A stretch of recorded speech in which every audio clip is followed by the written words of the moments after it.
Okay. Now let's look at the divisions of crime. We looked at the divisions of law. Let's look at the divisions of crime. You've all heard of treason.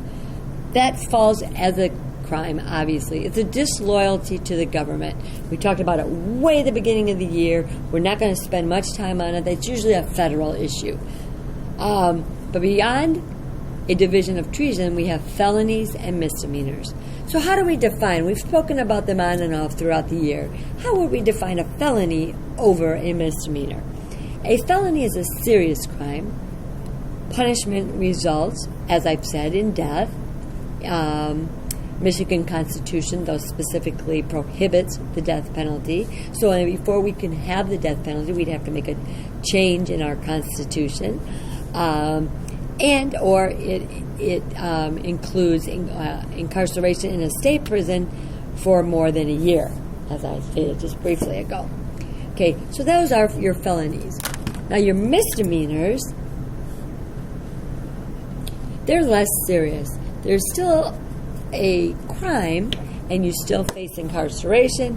They're more serious than a civil infraction, but less serious than a felony.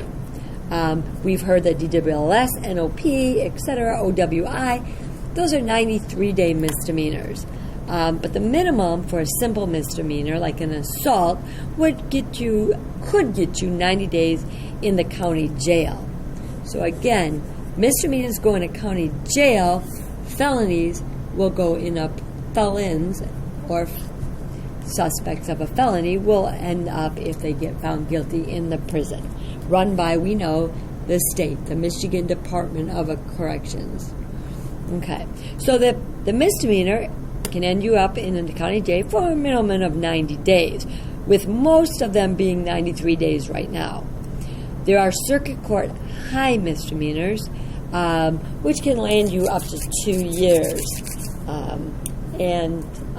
Those are often your CSC 4, which is your criminal sexual conduct 4, which we'll speak about when we talk about crimes against persons, and or aggravated assault, which is a little more serious than me punching someone in the nose.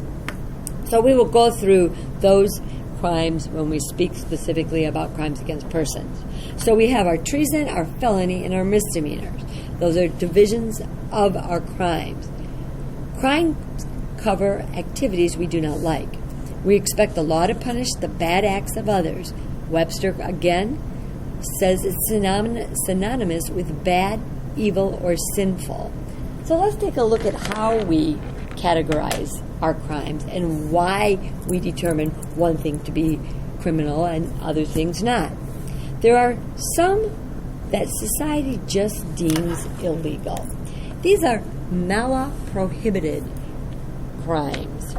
Society just says this should not happen. They're prohibited. They're forbidden by law. Until recently, and even now, we find that gambling and prostitution fall within the mala prohibita. You can hear that word prohibited. Society prohibits gambling. The casinos are on Indian territory. They are licensed. They're regulated. They fall under a different setup, as opposed to you having many people coming over with an exchange of money and gambling in your house or at the corner gas station or party store or donut shop. Prostitution, who does it actually hurt? I don't know. Society says that prostitution should be prohibited. Again, many of our laws are based on morals. Morals come from the church in many ways, and that could have some influence on that.